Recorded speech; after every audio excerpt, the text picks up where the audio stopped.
സുബ്ഹിക്ക് മനസ്സറിഞ്ഞ് ദ്വാരക്കുന്നത്. അല്ലാഹുമ്മ ഹ്ദിനി ഫീമൻ ഹദൈത് വആഫിനി ഫീമൻ ആഫൈത് വതവല്ലനി ഫീമൻ തവല്ലൈത്. അല്ലാഹുമ്മ പടച്ചവനെ ഇഹ്ദിനി ഫീമൻ ഹദൈത്, നീ ആർക്കെല്ലാം സന്മാർഗദർശനം നൽകുന്നു റബ്ബേ, എനിക്ക് സന്മാർഗദർശനം നൽകണമേ. വആഫിനി ഫീമൻ ആഫൈത്, നീ ആരോഗ്യം നൽകുന്നുവല്ലോ, എനിക്കും ആരോഗ്യം നിലനിർത്തി തരണമേ. ആരോഗ്യമില്ലെങ്കിൽ നിസ്കരിക്കാൻ പറ്റുമോ? ആരോഗ്യമില്ലെങ്കിൽ സൽക്രമം ചെയ്യാൻ പറ്റുമോ? സേവന പ്രവർത്തനങ്ങൾ ഇടപെടാൻ പറ്റുമോ? ജോലിക്ക് പോകാൻ പറ്റുമോ? ഇത് കഴിഞ്ഞാൽ പിന്നെ ചോദിക്കുന്നത് വതവല്ലനി, ആരോഗ്യമുണ്ട്, നമ്മുടെ ആരോഗ്യം തിന്മയിലേക്ക് പോകരുത്.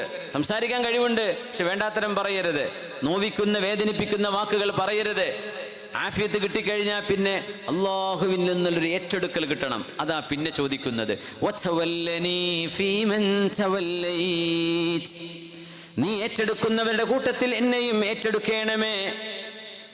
വതവല്ലനി ഫീമൻ തവല്ലൈത്, എന്നിട്ട് അല്ലാഹുവിനോട് ബർക്കത്തിനെ ചോദിക്കുകയാണ്. വബാരിക് ലീ ഫീമാ അഅതൈത്, നീ നൽകിയതിലെല്ലാം ബർക്കത്ത് നൽകണമേ.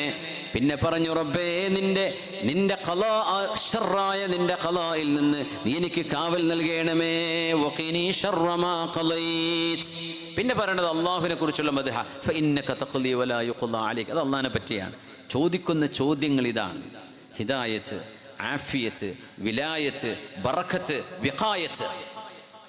ഇത് കിട്ടിയ പിന്നെ എന്താ വേണ്ടതൊരു ദിവസം? ആ ദിവസം ശരിയായില്ലേ? ആ ദിവസത്തിന് പിന്നെ എന്ത് കുഴപ്പാണ്? യാ അല്ലാഹ്,